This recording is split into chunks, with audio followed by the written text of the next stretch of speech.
USC at Oregon State. Oregon State sitting around a 6.5 point underdog, over under 70.5. 9:30 p.m. Eastern, Pac-12 Network. I have a bunch of people coming into town. My basement's set up, is all set up now, and I actually have Pac-12 Network. So if you're in Lexington, come on over and watch the game. They'll be out of the bar, so maybe I'll be out at our bars before then. Shout out to DirecTV not having Pac-12 Network, so I have to stream it, throw it on the TV. It's such a hassle. Yeah, well, if you feel like making a trip to Lexington, come on over. By the way, totals in the 70s. Unders have been, we talked about this in that USC Fresno game, although Fresno should have scored about 35 more points. Unders have been very kind to bettors in totals in the 70s. Really hard. You just have to have a lot of things go right. And you also have to have the game stay relatively close. But I love Oregon State here. I think that this line should be, as of right now, about a field goal lower. And we're going to rehash a lot of the things that we've already talked about.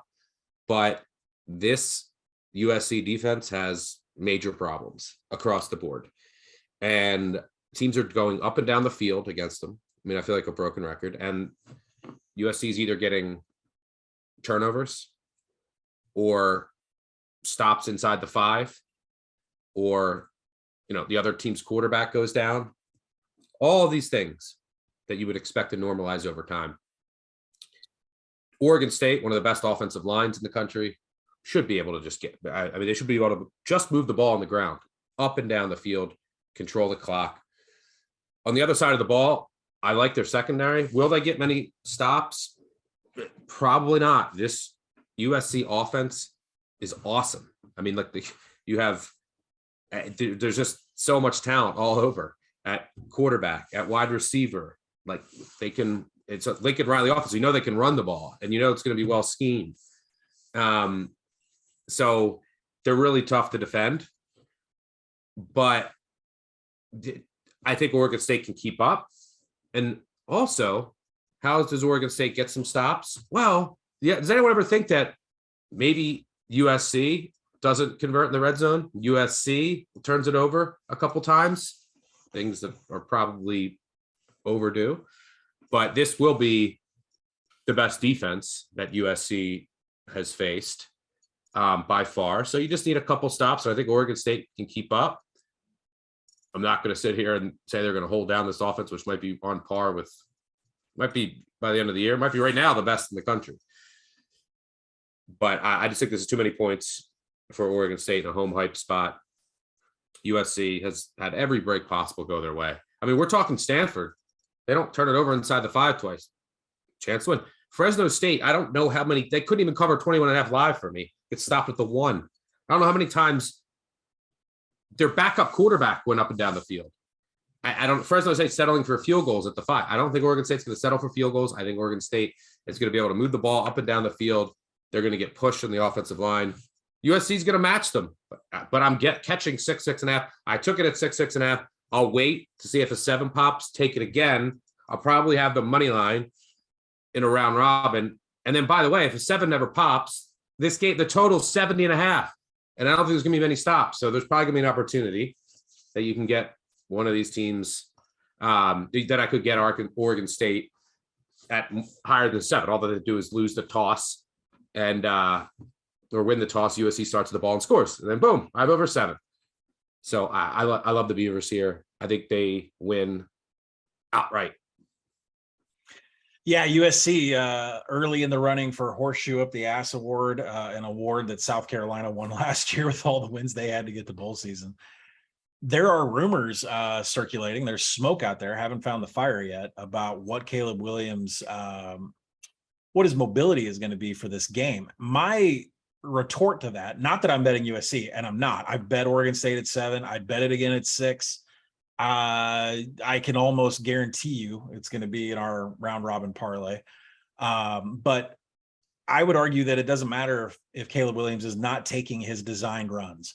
The emergence of not just Travis Dye, but Austin Jones as a running back, 8.2 yards per carry, more than 4 yards after contact. That guy's an animal. He had his helmet ripped off and kept running. USC is number 1 in line yards. So if Caleb Williams is not hogging up some of those carries, it benefits Dye and Jones, which are just as lethal from the backfield. So I think, and it's just the scheme too, like the Lincoln Riley scheme, which you're so worried about the pass. And by the way, they don't go fast. Like people think USC is like, because they put up so many points, no, they're just extremely efficient and explosive. But you're so worried about the pass, and then his run schemes are so good. But all of the Oklahoma offenses, like when their offense was ever, it was like, remember when it was broken a little bit with Rattler, and they were trying those different zone scheme runs, and they were trying some different stuff up front, and then their whole offense fell apart because they couldn't run the ball. Yeah, it all starts with just runs, take runs where you can get them, and then they're just gashing teams, and then all of a sudden you're just getting pummeled by explosive passing plays.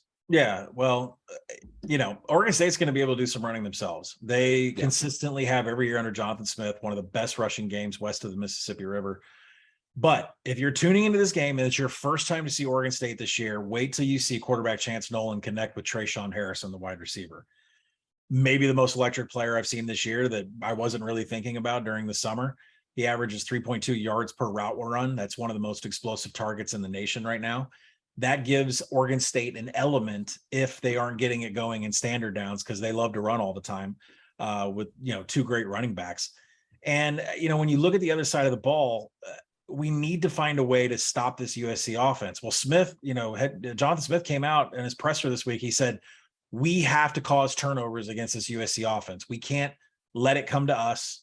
We have to go in. So I think what you're going to see is a lot of Beaver defenders purposely trying to strip the ball, and they are going to go for havoc. They're going to go for the jugular to try to get in the backfield any means necessary, and they're going to try to strip the ball on every single tackle. Now there's, another element to that. You can miss, and USC can turn that into a touchdown. But Oregon State has made it very clear through their coaching staff, the emphasis is on getting that ball pulled out from the USC offense this week. We'll see if that turns into, tackles behind the line of scrimmage, strip events, maybe scoop and scores, or if it turns into explosive plays for USC. But if Oregon State... That's how you should defend USC, by the way. Like, USC absolutely is going to score against almost everyone all the time. Almost like their points per drive are going to be astronomically high. So the way that you play them is you keep your defense fresh, number one, and you just play extremely aggressive and try to create negative plays on early downs and or havoc, turnovers. That you try to jump routes, you try to study their in this, when they come out in this formation and they do this and this down there, this receiver's doing, and you try to jump it. You might get burned for an 80, so be it. They're probably going to go 80 yards anyway. Then you get your offense on the field, and then you're going to move it down. And then you try to steal you steal two possessions.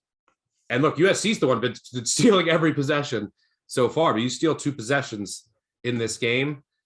Could be unforced, but you steal two possessions in this game, Oregon State, really good chance of winning. Yeah, I have no qualms about backing Oregon State here. I know that USC's defensive ends have been out of this world in the stat sheet, but Oregon State has a tackle, Talise Fuaga, who's like one of the highest graded tackles in all the Pac-12.